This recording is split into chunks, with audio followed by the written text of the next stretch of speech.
pushing through with automatic regulation in the FDA. It's because they want to lower the population. They've been doing it across the country, across the world. Now they want to do it in this country. They've been doing it actively since '69. It talks about restructuring the family, getting people to postpone or avoid marriage, altering the image of the ideal size of family. It talks about compulsory education of children, encouragement of increased homosexuality. Right here on paper. I'm not making this up, people. Educate for family limitation, fertility control agents in water supply. It's right here on this memo. Came out in this Frederick Jaffe's papers while he was at Planned Parenthood years later. And it also encourages women to work. So they can't be at home taking care of their families and having more babies. Instead, they must go to work. But they're not going to treat those women well, according to this document. They're going to do everything they can to take away the tax incentives for married couples, for people with more than 2 children.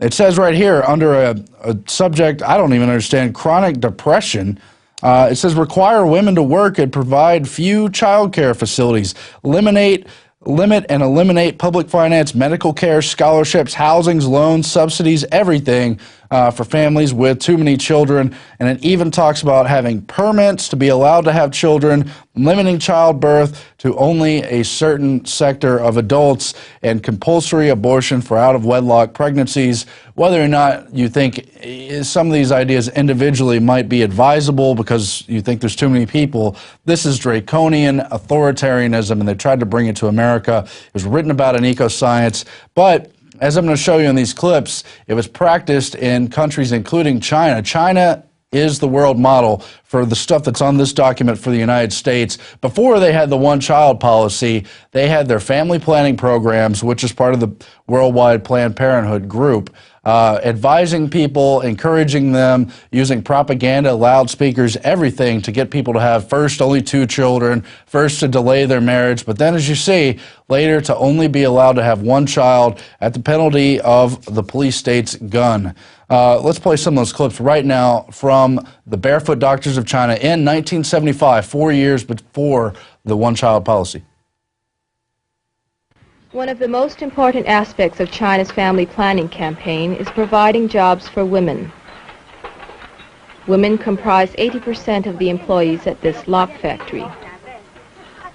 The factory's barefoot doctors keep track of the women's menstrual cycles and deliver birth control pills at the proper time. Okay, stop it right there. So I just want to point out they have admitted they're encouraging women to work as a major plank of their family planning program and even regulating their menstrual cycles.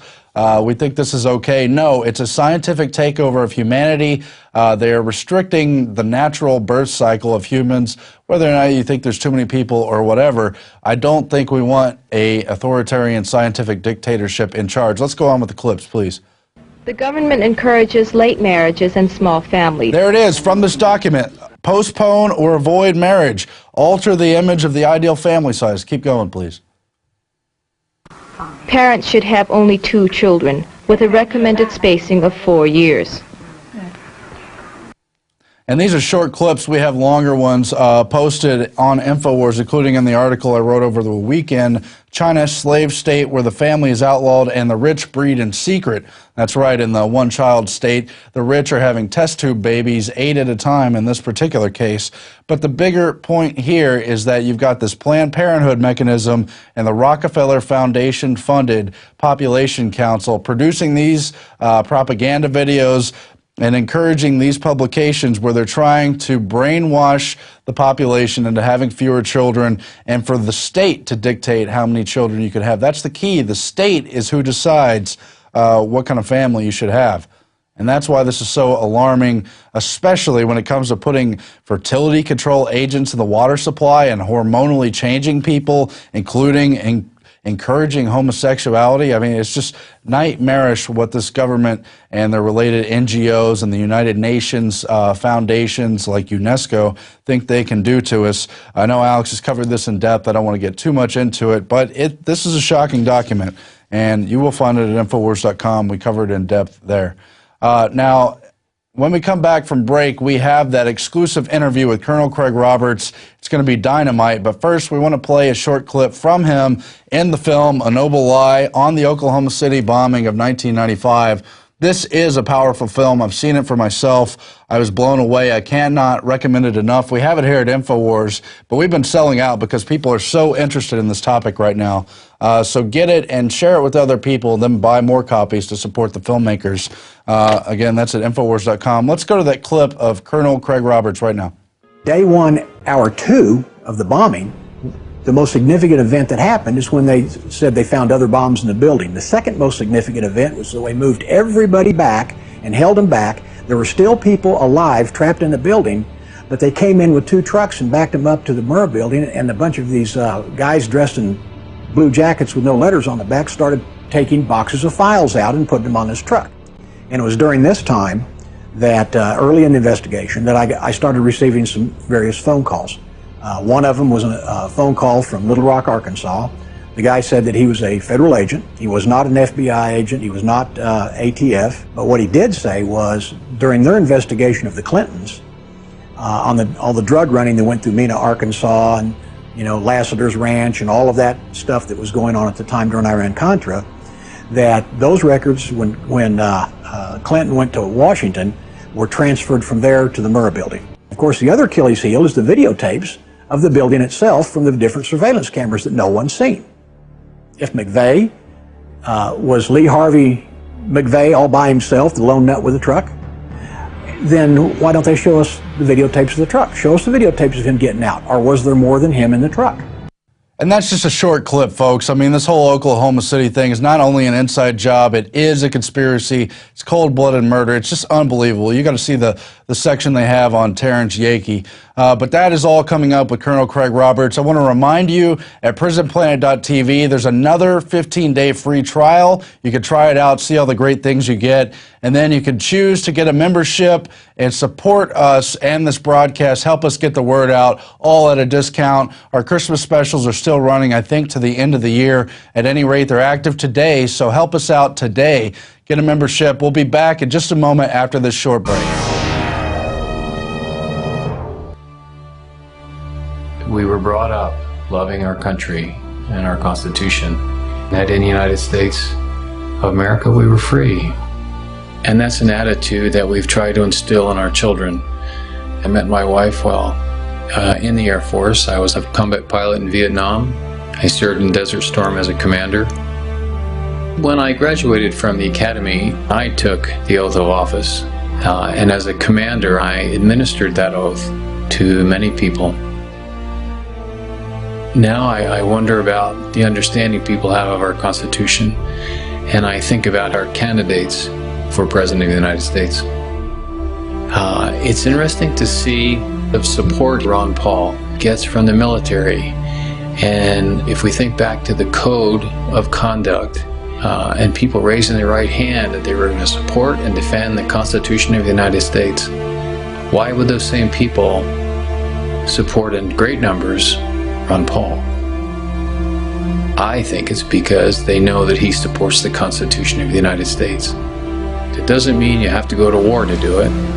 It means you have to understand what the Constitution is and be a supporter inside of your own country, whether you're in the military or not, of that Constitution, and make the United States strong. And Ron Paul does that. That's his feeling, that's his thrust. And that's why if you look at the percentages that support him in the military, it's huge. Why is that? Because they've raised their right hands and they're putting their lives on the line for us here in the United States. And they know that Ron Paul does the same.